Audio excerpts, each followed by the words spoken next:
Halo football lovers, berjumpa lagi dan lagi dengan Kakak Spasi. Kali ini Kakak sudah menyiapkan berita terupdate seputar dunia sepak bola dalam segmen Spasi Tonight. Selamat menyaksikan.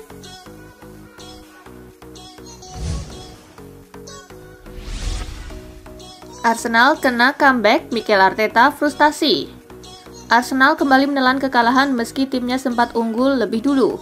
Diakui sang manajer Mikel Arteta, kegagalan Arsenal mempertahankan keunggulan setelah mencetak gol terlebih dahulu telah membuat dirinya sangat frustasi. Setelah unggul terlebih dahulu, Arsenal seharusnya mendapatkan momentum untuk terus menekan Everton.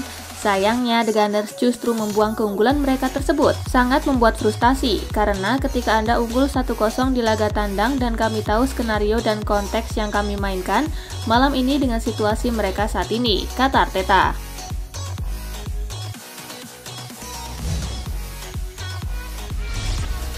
Odegaard singgung mental Arsenal. Arsenal dipaksa mengakui keunggulan Everton dalam lanjutan Premier League. Gelandang Arsenal Martin Odegaard jelas kecewa dengan hasil ini.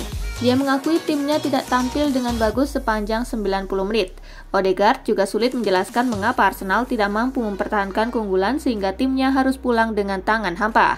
Odegaard menilai masalah utama The Gunners saat ini adalah mentalitas. Saya pikir ini masalah mentalitas. Ketika Anda memimpin 1-0, Anda malah merasa takut untuk kehilangan kemenangan dan menurut saya itulah kesalahan yang kami lakukan hari ini, kata Odegaard kepada Sky Sport.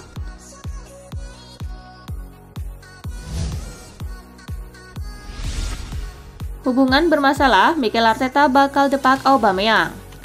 Gary Neville menyebut bahwa Mikel Arteta bisa jadi akan mendepak Pierre-Emerick Aubameyang dari skuad Arsenal karena hubungan keduanya mungkin bakal semakin memburuk. Ketika berada di lapangan, Aubameyang tampil mengecewakan dengan menyia-nyiakan peluang emas. Neville pun merasa bahwa hal tersebut akan berdampak pada hubungan sang striker dengan Arteta. Ini akan menimbulkan masalah dan saya yakin jika dia bisa mendapatkan sedikit uang untuknya dan mendapatkan pemain lain, mereka akan menjualnya, tutur Neville di Sky Sport.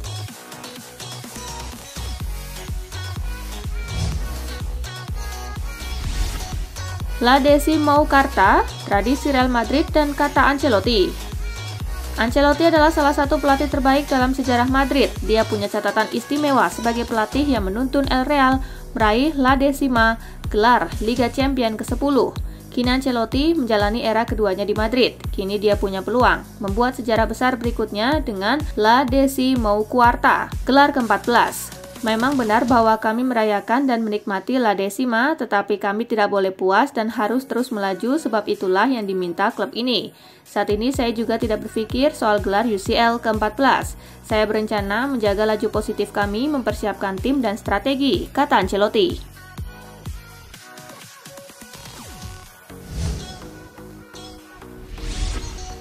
Staf pelatih kedua Ralf Rangnick di Manchester United adalah psikolog.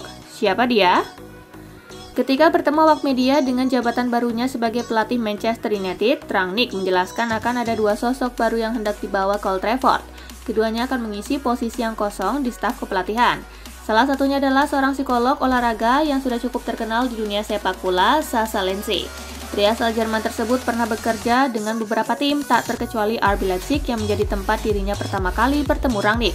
Sebelumnya Rangnick sudah mendatangkan Chris Armas dari klub asal Amerika Serikat, Toronto FC.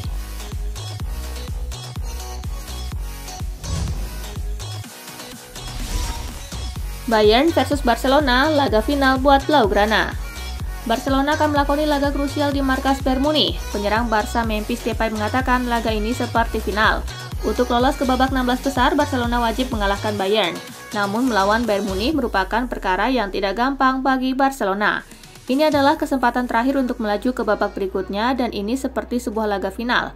Kami harus mempersiapkan diri dan mental dengan sangat baik untuk pertandingan dan kami harus memberikan segalanya untuk mendapatkan kemenangan, ujar Memphis dilansir TV3.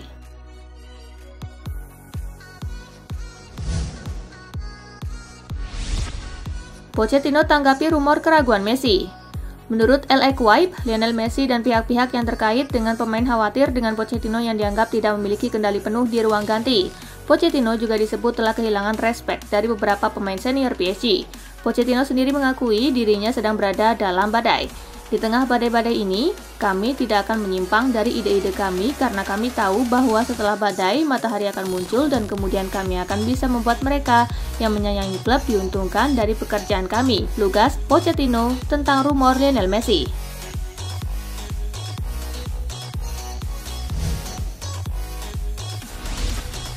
De Bruyne harus perjuangkan posisinya di Manchester City. Manchester City tetap garang meski tanpa Kevin De Bruyne. Gelandang Belgia itu menghadapi tantangan untuk mendapatkan kembali posisinya di starting line-up. De Bruyne belum lama ini terinfeksi virus corona yang membuatnya absen dalam 4 pertandingan Manchester City. Pep Guardiola menyebut bahwa De Bruyne memang tidak perlu membuktikan apapun kepadanya. Namun De Bruyne disebutnya menyadari bahwa dia harus memperjuangkan posisinya di tim. Dia harus kembali dan memperjuangkan posisi. Dia tidak harus menunjukkan apapun kepada saya, tetapi ini untuk dirinya sendiri, ujar Guardiola seperti dilansir ESPN.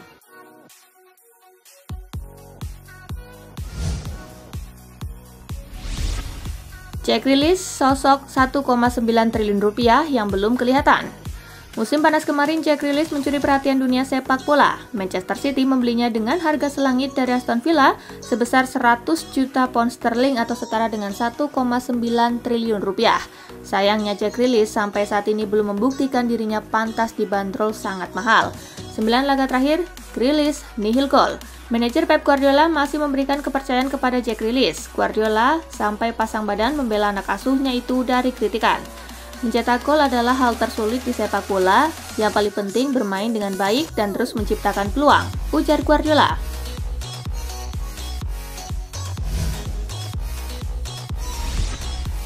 Chelsea diam-diam sudah merekrut pemain dari Fenerbahce. Pelatih timnas Hungaria Marco Rossi tanpa sengaja membocorkan aktivitas transfer The Blues kepada publik.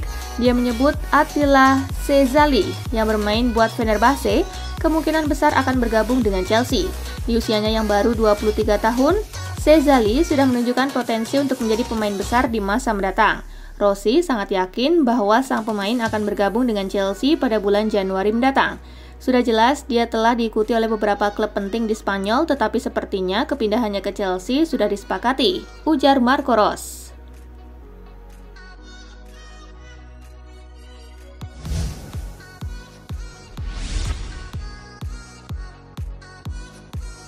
Nah itulah berita sepak bola terupdate dalam segmen Spasi Tonight kali ini, gengs.